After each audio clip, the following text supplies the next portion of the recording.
دیوبندی اور بریلوی دونوں عقیدے میں یکساں ہیں؟ نہیں، فرق ہے تھوڑا سا، کیونکہ وہ بھی تو ان کو وہابی کہتے ہیں نا۔ نہیں، فرق تو ہے، جو کہیں نہ کہیں شرکی اعمال پر متفق ہیں۔ ہاں ہے، بعض اعمال ایسے ہیں، میں خود اس کے بارے میں مطالعہ رکھتا ہوں، یعنی اوٹ پٹانگ بات یا بغیر دلیل کے کوئی بات کہانی گناہ ہے، حرم پاک میں بھی اس طرح کا، لیکن شرکیہ اعمال ہیں، اس میں کوئی شک نہیں۔ اور جو مراقبہ، خاص طور پہ مراقبہ جو کرتے ہیں قبر مبارک پر، ہمارے بزرگ جن کے بڑے بڑے علماء ہیں ان کے بارے میں لکھا گیا ہے، ہندوستان سے آ کر کے مجاور ہو گئے تھے، مدینے میں مراقبہ کرتے تھے باقاعدہ قبر مبارک پر۔ میں نے خود دیکھا، مولانا ابوالحسن ندوی مراقبہ کرتے تھے بین المغرب والعشاء، اسی طرف چہرہ کر کے، اور تنہا بیٹھتے تھے، کوئی چھیڑ نہیں سکتا ہے۔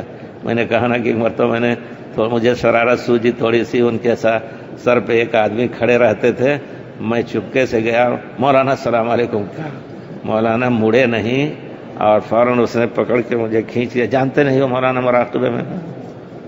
تو ہے مسئلہ ایسا، اللہ خیر کرے، اس میں بڑی چیزیں آ جاتی ہیں کیا۔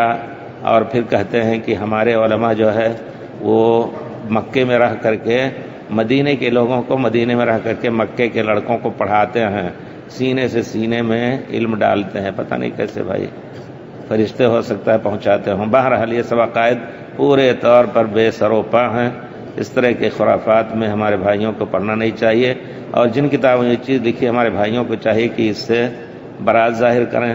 بہت سے عقیدے جو ہیں بہرحال آپ نے سنا ہوگا بڑے بڑے علماء کے بارے میں کہ ان میں سے ایک بزرگ یہ تھے کہ ان کا خادم بیٹھا ہوا تھا دروازے پر، اور وہ اپنے کمرے میں تھے، کہیں گئے بھی نہیں، دروازہ کھلا بھی نہیں، اچانک دروازہ کھولتے ہیں اور پھر کہتے ہیں اس سے خادم سے کہ یہ لنگی دھو لاؤ۔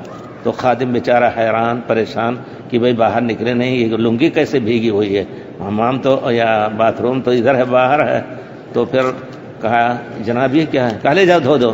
تو جب لے جا کے ہم نے سونگا تو اس میں سمندر کے پانی کی بو آ رہی تھی، یہ طرح تو ہو گیا، اور خادم نے دھو کر کے چپکے سے اور وہ پھیلا دیا اس کو۔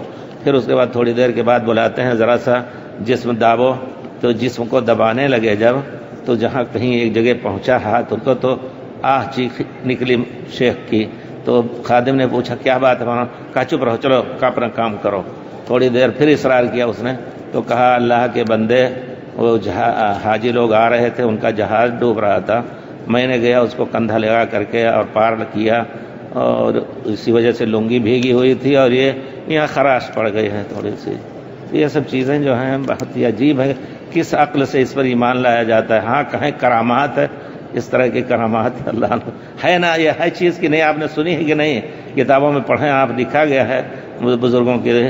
تو اس طرح کی چیزوں کو نکال دیں تو اچھا ہے۔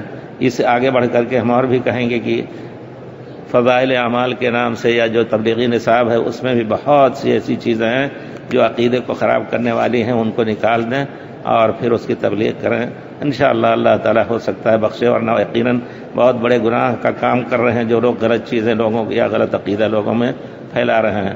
کوئی کہے کون سا غلط عقیدہ ہے؟ اس میں بھی غلط عقیدہ ہے۔ پیارے رسول نے ہاتھ نکالا تھا، سنا آپ نے کہ نہیں؟ آپ کوئی جماعت تبلیغ کا ہو اور اس نے دیکھی ہو یہ کتاب یا تو بتائیں، پیارے رسول کے پاس کوئی جا کر کے جامی تھے یا کون تھے، رفاعی تھے، انہوں نے جا کر کے وہ کوئی قصیدہ پڑھا پیارے رسول کے مدح میں، تو پیارے رسول نے ہاتھ نکالا، ان سے مصافحہ کیا، اور 90,000 آدمیوں نے آپ کا دست مبارک دیکھا۔ کتنا بڑا ہاتھ رہا ہوگا، چلتے پھرتے اٹھتے بیٹھتے نظر آ رہا ہو سب کو۔ تو عجیب عجیب باتیں لکھی جاتی ہیں جو عقل میں آنے والے نہیں۔ پیارے رسول نے حضرت فاطمہ کے غم میں نکل کر کے یا ہاتھ نکال کر کے یا آواز دے کر کے کوئی دلاسا نہیں دیا۔ حضرت حسن حسین بھی رہے، سب کچھ، بہرحال بڑی چیزیں ہیں، ان سب کو پاک کیجیے اس سے۔